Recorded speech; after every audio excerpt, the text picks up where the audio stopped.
Salam saudaraku, selamat pagi. Semoga kita semua dalam keadaan sehat dan penuh sukacita dalam Tuhan. Marilah kita menggunakan waktu sejenak untuk berdoa, membaca dan merenungkan firman Tuhan sebagai sumber kekuatan, inspirasi dan motivasi bagi kita hari ini, Senin 6 September 2021. Sebelumnya mari kita berdoa. Bapa di sorga, kami bersyukur atas hari yang indah ini, hari yang penuh harapan. Kami akan merenungkan firman-Mu. Kiranya Roh Kudus menerangi hati dan pikiran kami, agar kami sungguh memahami firman-Mu. Dalam nama Tuhan Yesus Kristus kami berdoa. Amin. Firman Tuhan yang menyapa kita di pagi ini, Efesus 5 ayat 8. Memang dahulu kamu adalah kegelapan, tetapi sekarang kamu adalah terang di dalam Tuhan. Sebab itu hiduplah sebagai anak-anak terang. Demikian firman Tuhan. Saudaraku, sewaktu Allah menciptakan segala sesuatu, Dia memulainya dengan menciptakan terang. Sebab segala sesuatunya masih gelap gulita. Terang sangat dibutuhkan oleh manusia. Jika berada dalam gelap, yang pertama dicari manusia adalah terang. Manusia akan mencari lampu atau senter, atau korek api, atau lilin yang dapat mengubah kegelapan menjadi terang. Dalam kegelapan, semua aktivitas manusia mendadak akan terhenti. Tidak dapat meneruskan aktivitasnya karena tidak melihat apa-apa. Misalnya, pada waktu listrik padam, otomatis kita yang sedang membaca, menjahit, atau menulis tidak dapat meneruskan pekerjaan sebelum lampu kembali menyala. Dan jika lampu tiba-tiba menyala, maka tanpa sadar kita akan mengucapkan sesuatu sebagai ungkapan lega dan senang karena lampu menyala kembali. Di sini kita melihat betapa besar arti terang itu bagi manusia. Jika berada dalam gelap, seseorang tidak dapat berjalan dengan benar karena ia tidak tahu jalan.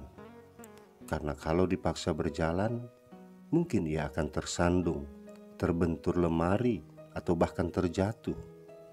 Dalam kegelapan, orang akan merasa kebingungan, tidak tahu harus berbuat apa. Tetapi dengan adanya terang, seseorang dapat berjalan lagi tanpa harus terbentur, tersandung, atau terjatuh. Oleh karena itu Paulus berkata, memang dahulu kamu adalah kegelapan, tetapi sekarang kamu adalah terang di dalam Tuhan. Sebab itu hiduplah sebagai anak-anak terang. Sebuah ungkapan yang indah tentang kontrasnya keadaan jemaat Efesus pada masa lalu dengan keadaan mereka pada saat surat ini ditulis oleh Paulus. Dulu mereka adalah orang-orang yang tidak mengenal Tuhan, yang tutur kata dan perilakunya sesat dan cemar. Tetapi lewat pemberitaan Injil, mereka menjadi orang-orang percaya yang menerima Kristus sebagai Tuhan dan Juru Selamat. Sebagai orang yang percaya kepada Kristus, mereka telah mengalami perubahan status. Oleh karena itu, Paulus mengingatkan mereka supaya menunjukkan identitasnya sebagai orang percaya dengan menjadi anak-anak terang. Sebagai terang di dalam Tuhan, maka jemaat di Efesus dipanggil untuk hidup sebagai anak-anak terang, yaitu dengan mewujud nyatakan kebaikan, keadilan dan kebenaran di dalam gaya hidup mereka sehari-hari. Mereka juga dipanggil untuk menguji apa yang berkenan kepada Tuhan, yaitu hidup yang menyenangkan hati Tuhan. Jadi standar hidup jemaat di Efesus bukan lagi keinginan mereka sendiri, tetapi apa yang mereka lakukan harus berkenan di hadapan Tuhan. Mereka juga dipanggil untuk menelanjangi perbuatan-perbuatan kegelapan, yaitu dengan menyatakan kebenaran Allah dan tidak kompromi dengan kejahatan, supaya tidak kembali menjadi serupa dengan dunia ini. Saudaraku, lalu bagaimana dengan kita sebagai umat Tuhan? Bukankah kita juga adalah terang di dalam Tuhan? Yaitu orang-orang yang telah dipindahkan dari kegelapan kepada terangnya yang ajaib. Jadi, marilah kita menjalani kehidupan kita sebagai anak-anak terang. dengan menyatakan kebaikan, keadilan, kebenaran, dan kasih di dalam gaya hidup kita sehari-hari. Marilah kita hidup melakukan apa yang berkenan di hadapan Tuhan. Marilah kita menyatakan kebenaran Allah dan tidak kompromi dengan kejahatan. Dengan demikian, terang Kristus akan menyinari dunia yang penuh dengan kegelapan ini melalui kita, umat-Nya. Suatu sore, seorang pria mengambil sebatang lilin dari sebuah kotak dan mulai mendaki tangga yang panjang dan melingkar-lingkar. "Kita mau kemana?" tanya lilin itu. "Kita akan naik lebih tinggi dari rumah untuk memberi petunjuk jalan kepada kapal-kapal di pelabuhan. Tapi tidak ada satu kapal pun di pelabuhan yang bisa melihat cahaya saya," kata lilin itu. "Cahayaku sangat kecil." Lalu pria itu berkata, "Jika cahayamu kecil, tetaplah menyala dengan terang, lalu biarlah saya yang akan mengurus bagaimana selanjutnya." Ketika mereka sampai di puncak tangga itu, mereka tiba pada sebuah lampu yang besar.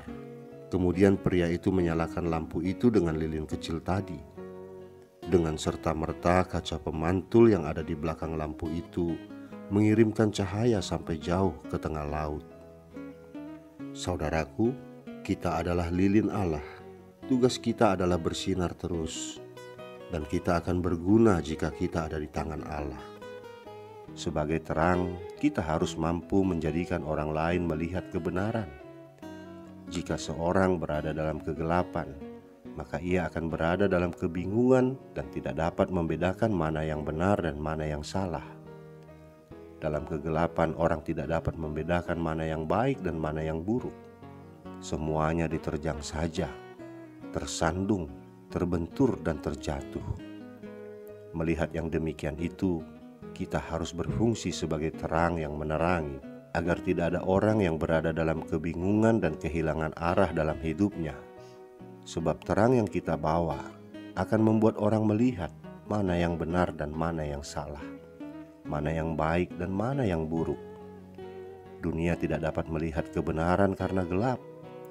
Karena itu, orang Kristen senantiasa dipanggil untuk membawa dan menyinarkan terang Kristus kepada dunia yang gelap ini, agar semakin banyak orang yang hidupnya diterangi oleh Kristus. Amin. Kita berdoa. Bapa di surga, kami bersyukur bahwa Engkau telah mengambil kami dari kegelapan, dan Engkau telah memindahkan kami kepada terang-Mu yang ajaib melalui Tuhan Yesus Kristus. Karena itu Bapa, kami termasuk pada bilangan anak-anak Tuhan dan menjadi anak-anak terang yang bertugas untuk menjadi terang bagi dunia ini. Bapa di surga, mampukan kami menjadi terang, walaupun mungkin terang kami tidak bisa menerangi dunia, tetapi setidaknya terang kami boleh bercahaya untuk orang-orang di sekitar kami. Sekalipun kecil, jika terang itu berasal dari-Mu, maka akan bermanfaat bagi dunia ini, sehingga nama-Mu semakin dimuliakan. Mampukan kami melakukan itu semua Bapa. Di dalam nama anak-Mu Tuhan Yesus Kristus kami berdoa. Amin. Selamat beraktivitas saudaraku. Tuhan memberkati kita. Salam.